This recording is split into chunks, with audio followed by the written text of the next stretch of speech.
आप लोगों के समक्ष शास्त्री कक्षा में हूँ। भाव कुतूहलम में आज का पाठ ऐश्वर्यादि योग है। ऐश्वर्यादि योग में अभी पढ़ाने जा रहा हूँ। बलि पुण्य स्वामी दशम भवनाधीश भवन तपः स्वाम्यागारे भवति दशमेशोऽपि भविनाम् तदागजद्दन्ता बलनिकर घंटा घनरवै दिगन्तं वित्रस्तो विजयगमने यत्परिगणः भाविनां जन्म समये बलिपुण्य स्वामी दशम भवनाधीश भवने दशमेशोऽपि तपः स्वाम्यागारे भवति तदा विजयगमने गर्जद्दन्ता वज्रनिकर घंटा घन रविर्वित्रस्ता अरिगणः दिगंतं यान्ति। यस्य जातकस्य जन्म समय बलि पुण्य स्वामी बलि भाग्येशः नवमेशः दशम भवनाधीश भवने कर्मेशस्य भवने स्यात् दशमेशः अपि कर्मेशो अपि तपः स्वाम्यागारे भाग्य भवने अवस्थित हो जायते तदा अस्मिन् योगे समुत्पन्नः जातकस्य समुत्पन्नस्य जातकस्य विजय गमने गर्जद्दन्ता बल निकर घंटा घन रवः वित्रस्ता गणः दिगंतम यान्ति। अर्थात जिस जातक के जन्म समय में बलवान नवमेश दशम भाव में हो और दशमेश नवम भाव में हो अथवा दशमेश के साथ में बैठा हो, बलि पुण्य स्वामी दशम भवनाधीश भवने बलि भाग्येश यदि दशम भाव में हो अथवा दशमेश के भाव में हो और बलि दशमेश भाग्य भवन में हो तो इस योग में उत्पन्न जातक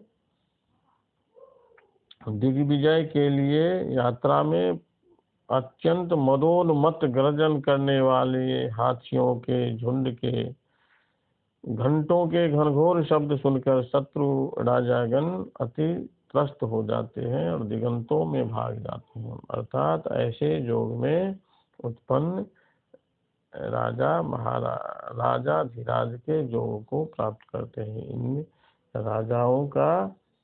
इन राजाओं से सभी राजा डरते रहते हैं, इनके शासन को स्वीकार करते हैं। जिस जातक के जन्म कुंडली में बलि भाग्येश कर्म भाव में हो अथवा कर्मेश के भाव में हो, कर्मेश के साथ हो और कर्मेश बलवान कर्मेश नवम भाव में हो तो ऐसे योग में उत्पन्न व्यक्ति राजा होते हैं, बलशाली राजा होते हैं। अब शत्रुनाशक राजयोग अगले श्लोक में बताया जा रहा है।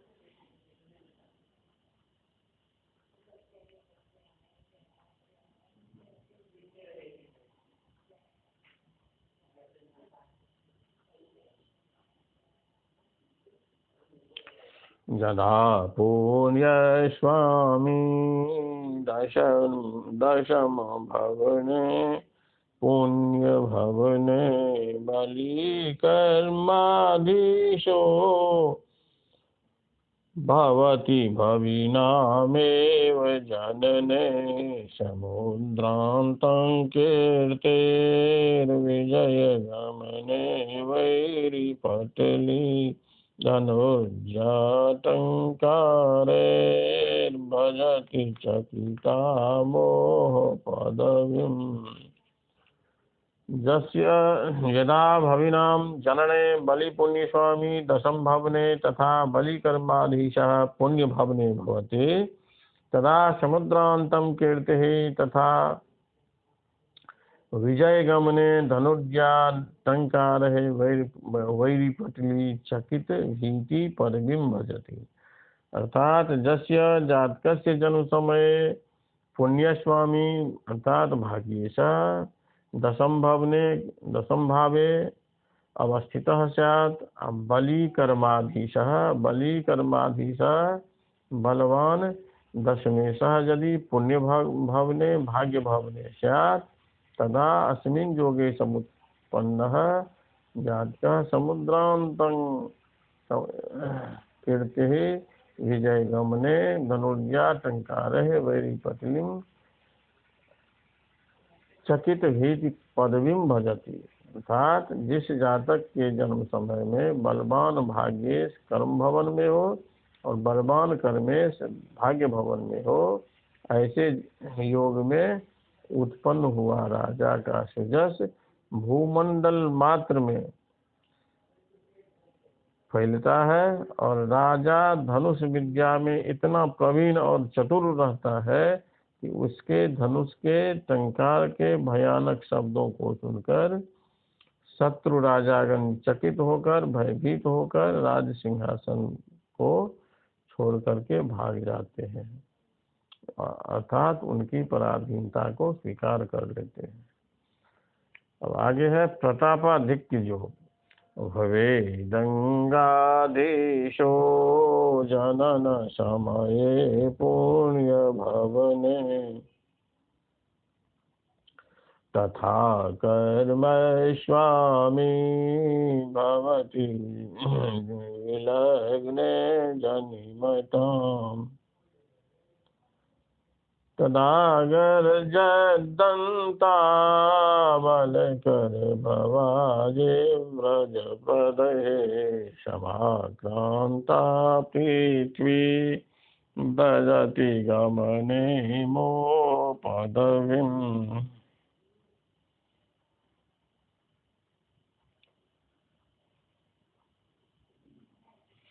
जस्य यदा जनिमतां जन्म समये अंगाधीशः पुण्य भवने तथा कर्मस्वामी विलग्ने भवेत् तदा गमने गर्जदंतावलकरभ वाजिब व्रजपदहि समाक्रांता पृथ्वी मोह पदवीं व्रजति। यस्य जनन समये अंगाधीशः लग्नेशः पुण्य भवने भाग्य भवने कर्मस्वामी विलग्ने कर्मेशः दशमेशः लग्ने स्थितः स्यात् तो अस्मिन् योगे समुत्पन्नः राजा दंतावलकरभ वाजी व्रजपतः समाक्रांता पृथ्वीं मोह पदवीं व्रजति। अर्थात जिस जातक के जन्म समय में लग्नेश पुण्य भवन में हो भाग्य भवन में हो और कर्मेश लग्न में हो तो ऐसे योग में उत्पन्न राजा के यात्रा की अवधि में चलने वाली जो सेना होती है उस सेना में मदोन्मत्त हाथी घोड़े सिपह सलारों के प्रकांड भार से लदी हुई पृथ्वी चकित होकर के मोह पदवी को प्राप्त होती है। अर्थात इनकी पराधीनता को सभी स्वीकार करते हैं। आगे का श्लोक है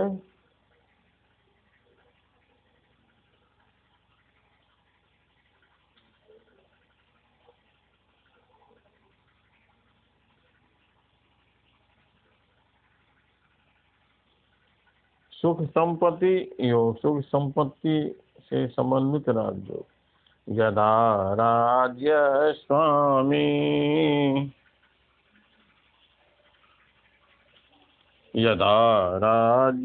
स्वामी नवम सुत केन्द्रेऽर्थ भवने बलाक्रांतो यस्य प्रभवति शरीरो नरवर सदा काव्यालापी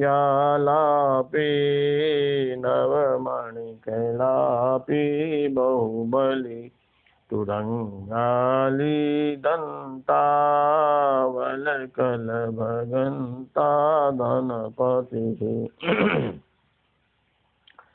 यदा बलाक्रांतो राज्यस्वामी नवम सुत केन्द्रेर्थ भवने प्रभवति सवीरो नरवरः सदा काव्यालापी नव मणिकलापी बाहुबली तुरंगाली दंता वलकल भगंता धनपति भवति। यस्य जातकस्य जन्म समये बलाक्रांतः सबलः बलयुतः राज्येशः दशमेशः नवम सुत केन्द्र अर्थ भवने स्वेकतमे भवने अवस्थितः स्यात्। असौ वीरः नरवरः सदा काव्यालापी नवमणिकलापी बाहुबली तुरंगाली दंता वलकल भगंता धनपति जायते। अर्थात जिस जातक के जन्म के समय में बलयुक्त दशमेश दशम भाव के स्वामी बलवान दशमेश त्रिकोण पंचम नवम केंद्र प्रथम चतुर्थ सप्तम दशम और अर्थ भवने द्वितीय भाव में हो, द्वितीय भाव में अवस्थित हो, मतलब पंचम नवम केंद्र त्रिकोण और धन भाव में हो, तो ऐसे योग में उत्पन्न राजा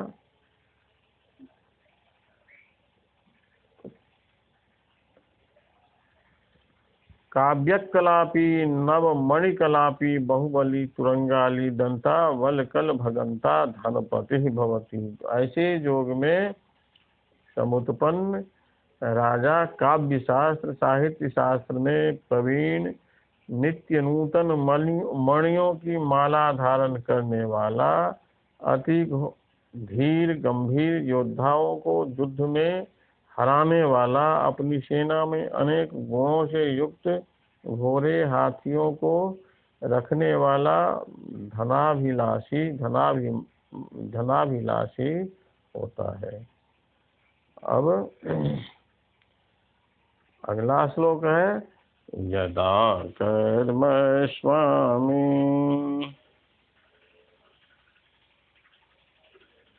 अगले का श्लोक है यदा कर्म स्वामी सुत भवन गामी शुभयुतः सुतेशः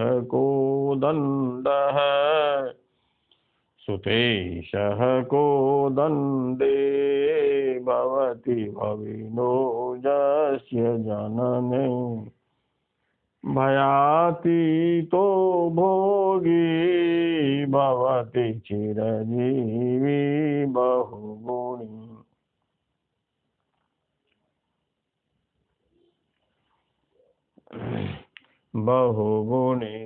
मतंगाली गंता रिपुनिकर हंता नरपतिः भाविनो यस्य जनने यदा शुभयुक्तः कर्मस्वामी सुत भवनगामी तथा सुतेशः कोदंडे भवति तथा असौ भयातीतो भोगी चिरजीवी बहुगुणी मतंगाली गंता रिपुनिकर हंता नरपतिः भवति। अर्थात यस्य जातकस्य जन्म समये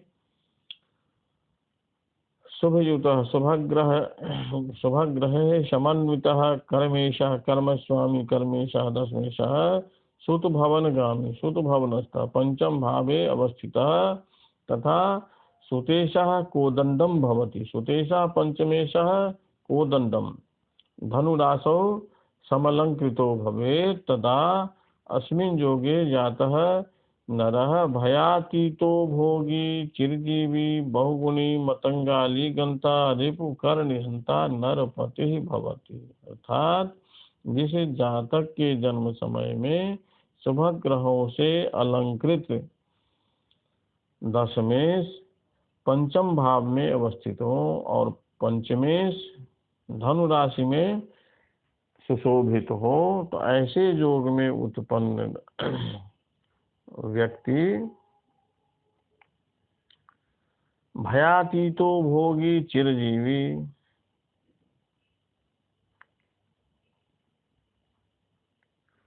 भयातीत होता है, भय से मुक्त होता है, इनको किसी का से भय नहीं रहता है।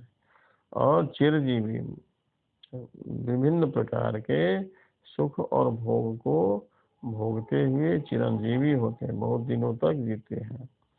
चिरजीवी भयातीतो भोगी, भोगी होते हैं, चिरजीवी होते हैं, बहुगुणी अनेक गुणों से अलंकृत होते हैं। मतंगालीगंता, मतंगालीगंता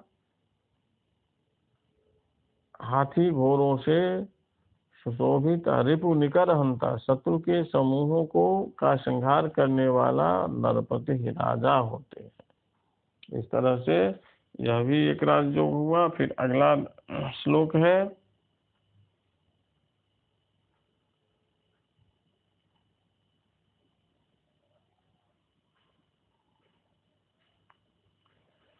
धनागार स्वामी भवति यदि पारावत पदे, विशालं भोपालं कलयति नृबालं बहुबलं, राति भव्रतांक शमनिशमानन्दनिरितं, नितान्तं श्रीमन्तं विविधधनदानोद्यतबलम्।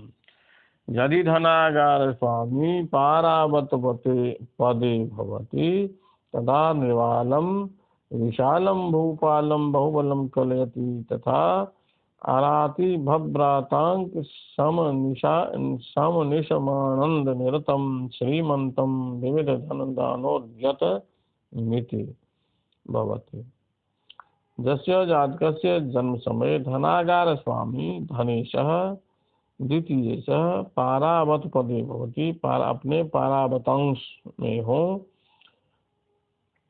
तो इस योग में उत्पन्न व्यक्ति अस्मिन् योगे समुत्पन्न जना निबालम विशालम भूपालम, इस योग में उत्पन्न राजपुत्र विशालम भूपालम बहुबलम कलयति, बहुत बड़ी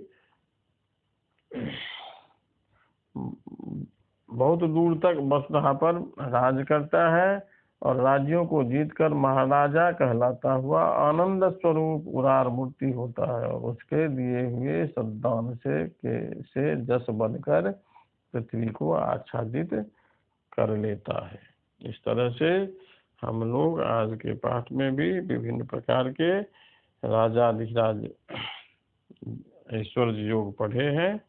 अब यहाँ जहाँ कहीं कोई दिक्कत हो, जहाँ कोई जिज्ञासा हो, उस जिज्ञासा को व्हाट्सएप